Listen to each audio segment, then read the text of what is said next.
guys, today on Michelle's Opinions, we're going to talk about, are you a dream worker? Yes! I bet you if you're watching this, you are. You probably watched the symptoms one and saw, well, yes. Okay, here's my top 10 list. And you guys remember, comment below, because I know one thing that I know for sure, is that I don't know everything. That's one thing that I do know. We learn from each other and grow every day. Okay, number 1, you dream that you're at your job. Yeah, your regular 9 to 5, your day job. You may actually have a dream that you are at your job. You're not happy about it, but it's just the message. Understand, it's the message that is trying to tell you that you are working in your sleep. You're a dream worker. Okay, number 2, vivid dreams of future events. As we start to go through, and I listed the symptoms, you start to get more attuned and you remember things that are going on. Really vivid dreams will stick out to you, and you'll find that you can recall them when you wake up the next morning. I suggest that you keep a dream journal, and I didn't do that myself. But I did write down the biggies, the ones that really like, what? That makes no sense. I did write them down and date them. But I was a pretty active dreamer. I think I would have been in that journal all day long when I was awake. So, okay. And there's a part A and part B to number 2. And part A is prophetic. So you're having these dreams about a future event and then you walk through it. That's called prophecy. You're seeing something that's going to happen in the future. Yes. And B, it could also be called remote viewing. I watched the channel of Farsight Institute. Very interesting stuff, guys. I recommend you check them out on remote viewing. Wow. Okay. Number 3, you get the sensation when you're in your dream, at least I do, that I am gliding and flying. I actually have been in situations, we talked about this last night on Mel's Table Talk, Mel's Talk Table. No, I said it right the first time, Mel's Table Talk. Okay, that's her channel. She does panel shows, really interesting. You guys should check that out.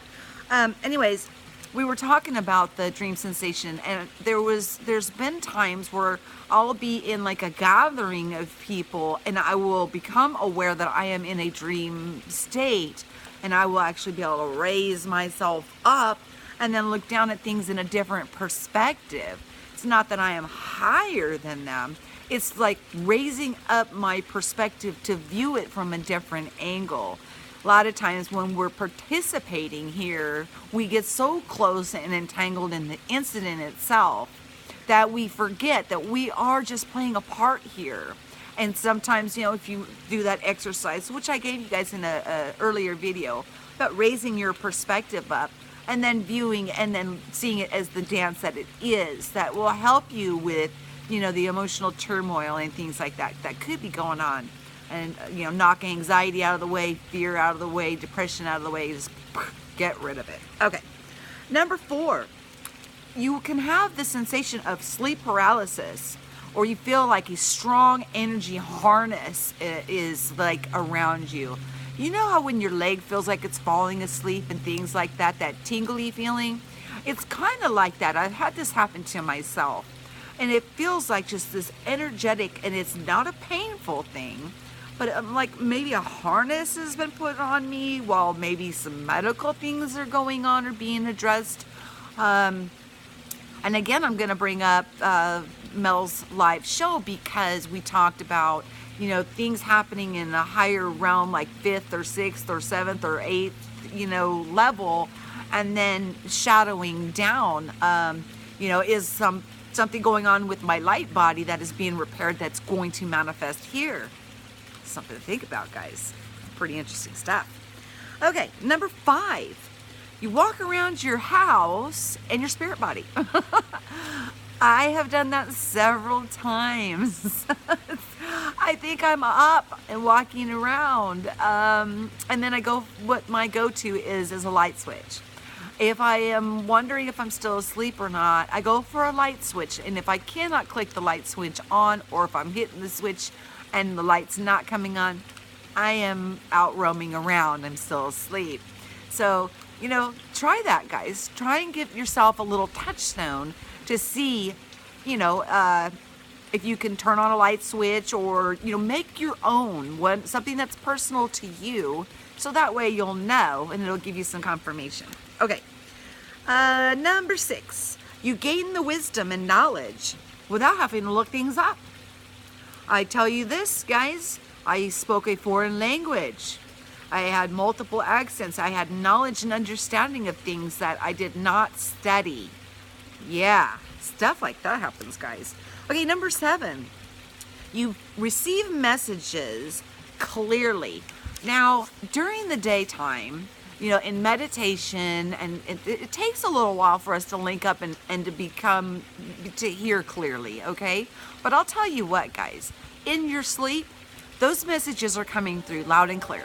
There's no filters or anything that's going on in your dream state. The messages are coming through. Sometimes, it'll come across to you as riddles and puzzles. Ugh, sorry. Riddles and puzzles or parables. Because we enjoy doing those kind of things. The spiritual enjoys having us seek things out, It's amazing. It's really amazing. Okay, where were we? Number 8, you see the differences in your life around you. Like, things start to manifest around you based on, now you're consciously thinking, and also in your dream state, whatever's going on in there then starts to reflect around you. It's pretty amazing, guys.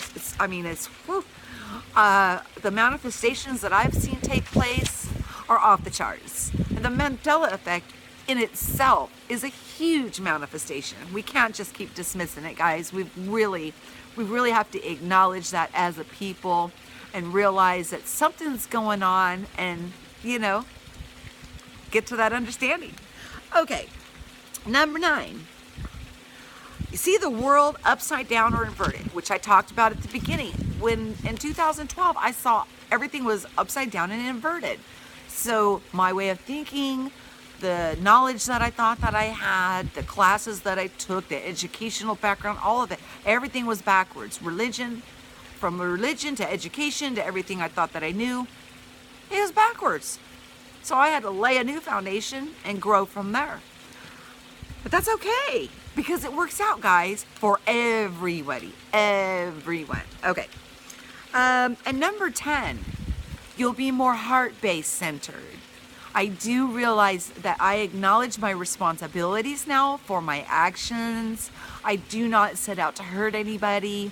My intentions now are more focused, and that it all started with dream state. Okay, so if you're wondering if you are a dream worker, I have to say, yeah, you probably are, because the messages that I've been getting are for everybody. We are all going to come into this together. And that's where we need to show the patience, you guys, with each other. Because some people, are still engulfed in the experience. They're still into the remembering to forget part.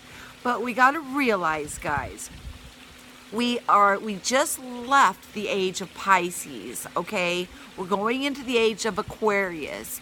A lot of people get really fuddled up with the terminology New Age. They say, oh, that's a religion, New Age, New Age. No, guys, let's take the labels off and realize that we are dawning into a new age.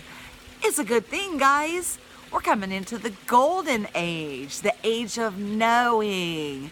We're going to know who and what we are, the abilities, the gifts, everything that is in each and every one of us. It's just manifesting like crazy around us. Yeah, it's like that, guys. Okay, well, that's it for Michelle's opinions on Are you a dream worker? I believe you are. Please like, share, and subscribe. Hit the bell to get the reminders. Give me that thumbs up, guys. Peace. I'll talk to you soon.